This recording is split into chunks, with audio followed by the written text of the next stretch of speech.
Hey, how's it going? My name is Caden O'Connick.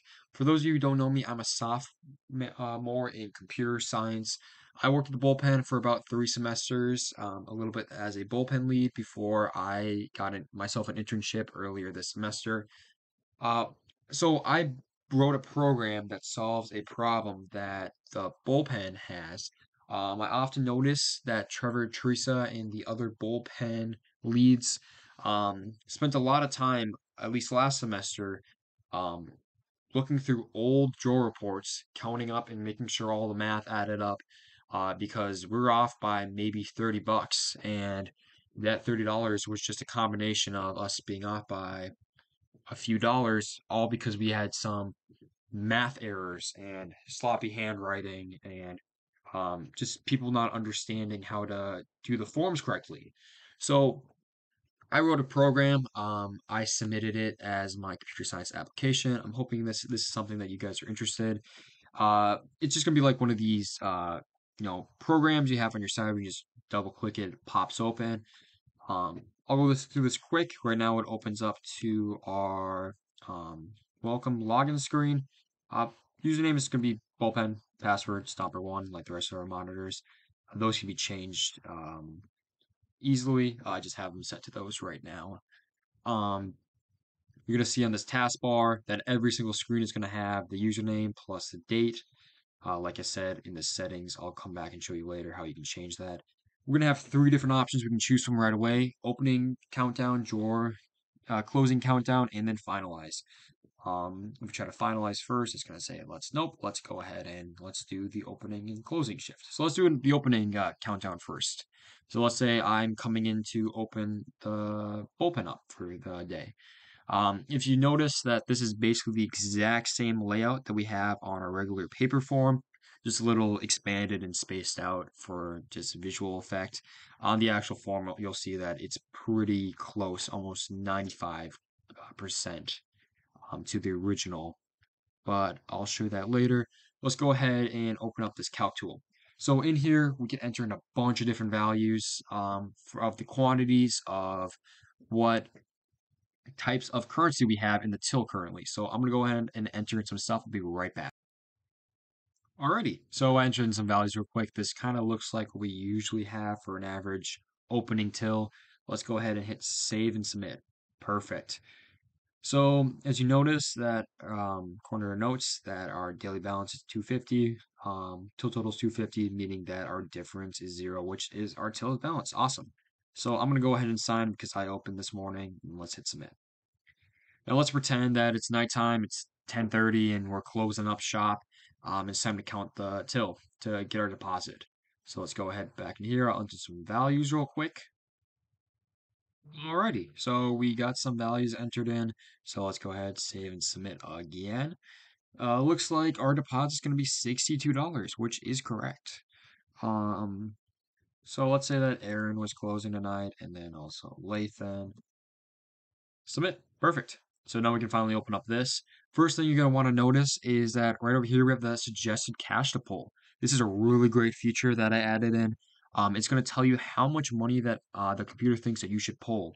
So it's going to say that out of the 420s that we had, pull three. And as you can see that they're labeled by the most important. Um, Teresa usually says that we want to get the biggest bills out and usually the weirdest combination. So like dollar coin we want out before an actual just dollar. So that's we have a $1 coin and $1 bill, a quarter, a nickel, and two pennies. So let's enter in, according to the sheet that got printed out on the printer, let's just say that cash payments was 62.32. Perfect. So that means our cash difference is zero. And let's just say that this is our credit card. And let's say that our credit card's off by 3 cents. Cool. Let's go ahead, save and print. So it's going to pull up this huge report. As you can see, it's basically almost the same as the one that we usually print off. Only difference is that we don't have, an extra, way to count that we usually do. I thought this was redundant half the time. Actually more than probably 3/4 of the time. Our closing staff wouldn't even fill this section in for if we had a second space count. And with this, I just think that it's really redundant to have that, so I just remove that altogether. If the till is down money or it's up money, it's probably implied that the user should go back and double count just quantities are in there. So let's go ahead and print this form real quick.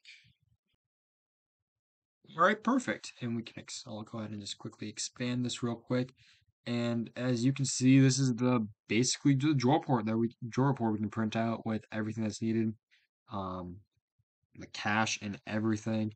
So we can go ahead and print this. I can't print it right now because I'm not connected to a printer, but this is a great way that it could be shown to Teresa to basically correctly file our draw reports at after every day.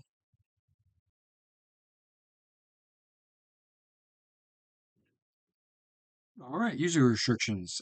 So on the drawer countdown screen, you can only enter in numbers. So if we try to enter in any letters, symbols, or anything of the sort, give us an error. That includes decimal points because we only want to be entering the quantity, not the amount. And if we go over to the finalized screen, um, obviously, we can do this two ways. We can do $60 right there. We can add two decimal points. We can add a dollar sign in it. But if we try to add anything else, like a letter, let's say it's not accepted. Or even if we try to add an extra, let's say we try to add three decimal places. I'm going to say that it contains more than two decimal places, and it's going to clear that for us. So we can only enter in this amount, and if we enter in anything else, it's going to say that the input is not accepted. Please use the form. This real quick. Let's say that for our deposit at night, we only have this amount. As you see, our deposit's going to be in the negative.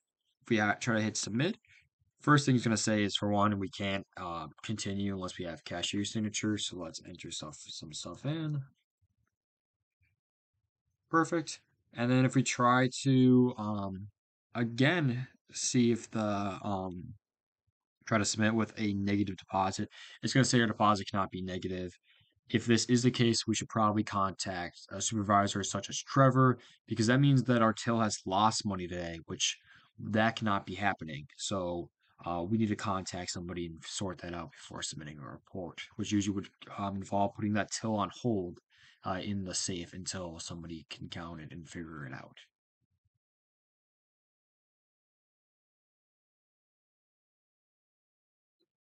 All right, so we have some different stuff that we can do. So let's say that we have, all this data entered in. Uh, We just want a fresh start. One of the things we can do is hit the button right here. It's going to ask if we want to clear.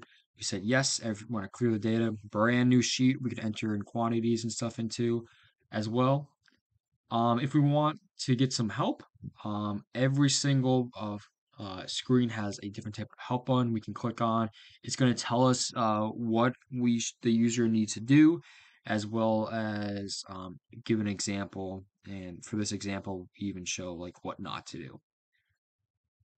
So let's say we enter some stuff in, and let's hit, for example, it's going to work. We even hit yes, and that's going to save it for us, like so.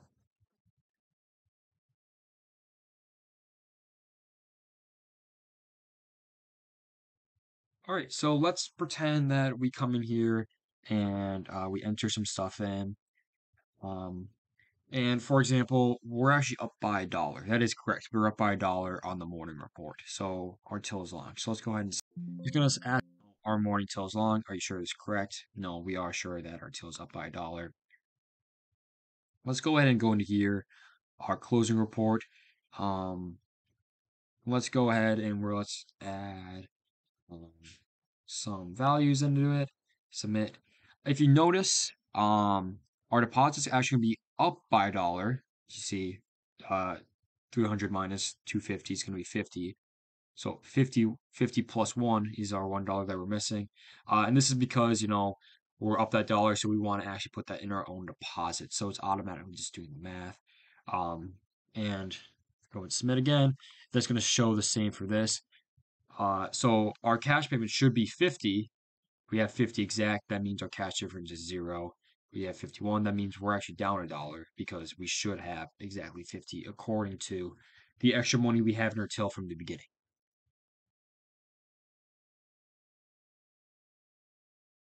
All right, and last thing I want to show you guys is that settings that I talked about earlier. So we can go ahead and hit the settings button. It's going to pop this screen. Um, so in this, we can change the password, the daily balance, or the date.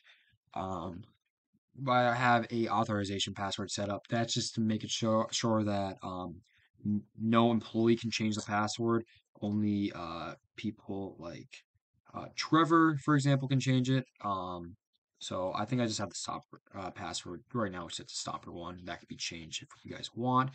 Um, but if we can enter a new password, let's just say it's just billiards. And this is going to check to make sure that they're the same. It'll give us an error message if they're not. Perfect. Let's say we want to change the daily balance to, let's say we want to change the balance to, 300 bucks for the entire thing. Same thing like I was talking before, it has restrictions. So if you enter anything that's not like this, it's going to give you an error. Um, but this would change our usual 250 to 300. You guys can change that too. And then last thing is the date. Maybe an employee works past midnight or the date is wrong for some reason because that computer is not connected to Wi-Fi. I won't know for sure until I were to download it on the computer. We can come over here and pick a date. Hit save and exit, and we'll save all that. I won't save that for now. But last thing I want to mention is that this is a fairly small program. It does not take a lot of processing memory or CPU percentage, meaning that this will run in the background. It won't cause a problem to anything on the computer. This will stay open while throughout the day. If you try to drugs will be lost, which is perfect because we're not trying to save the drawer reports on the computer. We just want to come in, do the calculations, print it, and send it over to Teresa, which is great. So only takes up probably about 125 megabytes to 150 megabytes at the most. Average is probably about 50 megabytes of processing memory while it's in session, which is fairly nothing. So it's a very small program. I really hope that you guys are interested in this and I can work with you guys on getting this implemented. Thanks so much for taking your time and listening. You guys have a great day.